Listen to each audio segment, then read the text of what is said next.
In an attempt to defy destiny, I unexpectedly captured a reef snake on the mountains behind my ancestral home just as it was about to undergo a transformation into a dragon, and I suppressed it beneath our ancestral house. The villagers warned that such actions would invite retribution, potentially harming the entire village. However, my grandfather, burdened by poverty, disregarded their concerns. As a result, our family prospered and flourished, thanks to the dragon-like powers bestowed upon us by the reef snake. Yet, just as I was about to be born, the beams of our ancestral house suddenly collapsed. At that moment, my grandfather realized something was amiss. He immediately rushed to the mountains and cut down 7 sharp wooden stakes. He instructed the family members to drive these stakes into the ground at 7 different locations, each accompanied by 7 copper coins placed beneath them. Afterwards, my grandfather told everyone not to disturb the stakes for 7 days. If everything remained normal after the 7 days, the stakes were to be removed and burned, ensuring safety and tranquility, according to my grandfather. This was known as the 7-star dragon locking formation, a method to suppress the underground dragon energy, followed by complete eradication through fire.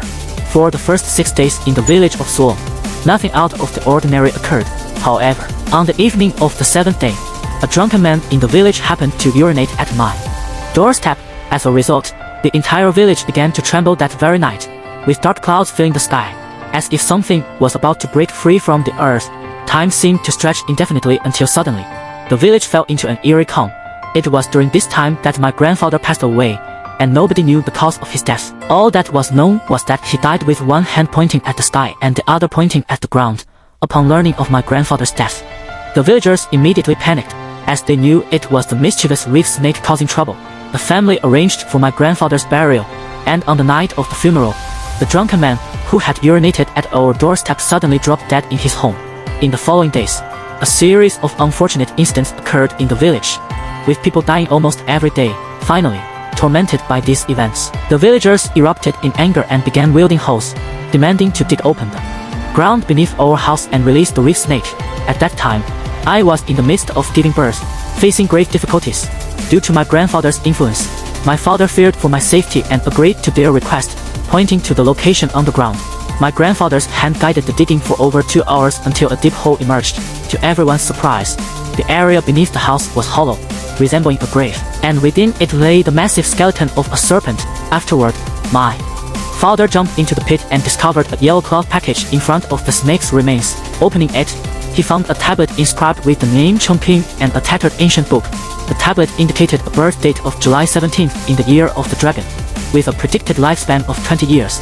At that moment, the house began to shake, prompting my father to urge everyone to retreat. Once everyone had exited the ancestral home, it collapsed with a thunderous roar, engulfing the surroundings in dust and smoke. All witnesses beheld the sight of a dragon-shaped apparition soaring into the sky, followed by the sound of a baby's cry from the maternity room. Coincidentally, that very day was the 17th of July in the lunar calendar, exactly 200 years after the birth of Chong Longsheng.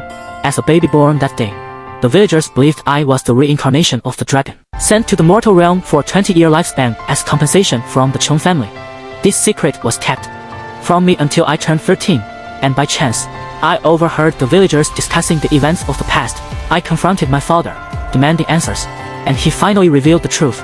He went to his room and retrieved the ancient book, handing it to me, saying that if I could understand its contents, he would disclose everything. As I laid eyes on the book, a wave of familiarity washed over me. I picked up the ancient tome and instantly recognized the 3 characters on the cover. Dragon Slaying Technique. As I recited the contents of the book to my father, he was astonished. He sighed and said, "This is destiny," proceeding to disclose all the information to me. Over the next 3 years, I devoted myself to studying the contents of the book, mastering its teachings.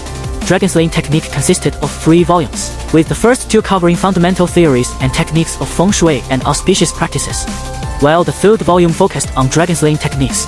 Contrary to the dragon-seeking practices often mentioned in feng shui, the art of dragon slaying involved severing the dragon's energy flow. 6 years later, at the age of 19, I had completed studying the entire book. According to the previous prophecy, I only had 1 year left in my lifespan. With a score of over 600, I was accepted into a prestigious university in the south, recognized as one of China's top 985 universities. However, on the day I received the acceptance letter, I went to my grandfather's grave and set it ablaze. My father, was infuriated since it was the destiny assigned to the Chong family. A couple of days later, my father presented me with a letter left behind by my grandfather before his passing. A letter he had never mentioned before. Along with the letter, he revealed that I should carry out a task according to my grandfather's last wishes. I was deeply shocked as I opened the yellowed letter, accompanied by a dragon-shaped jade pendant. In the letter, my grandfather revealed that my name was supposed to be Chong Longxiong when I was born, but my lifespan was limited to only 20 years, as it was an unalterable decree of fate. He further mentioned that when I grew up, it was highly likely that I would burn my acceptance letter if I were to be admitted to a prestigious university. At that time, I was to leave home alone and embark on a journey to Longchuan City to accomplish a certain task.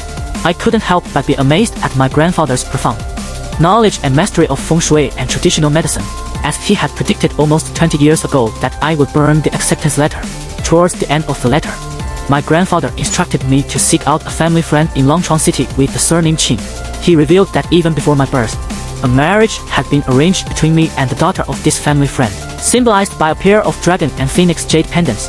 He believed that after his passing, the Qing family would regret the engagement, and thus he urged me to go to Longchuan City to dissolve the marriage, while also entrusting me with a property he owned there. Lastly, in the closing lines of the letter, my grandfather warned that there would be consequences regarding the dragon slaying technique after his death. When I was 13 years old, I could begin learning the dragon slaying technique. This book contained vast knowledge, and if I could decipher the secrets of the technique, I could prolong my life. Almost everything mentioned in the letter had come true.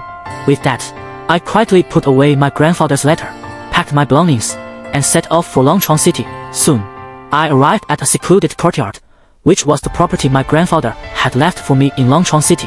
After settling in, I followed the address provided in my grandfather's letter and went to cancel the engagement. I soon reached the entrance of a grand mansion. I approached and knocked on the door. After a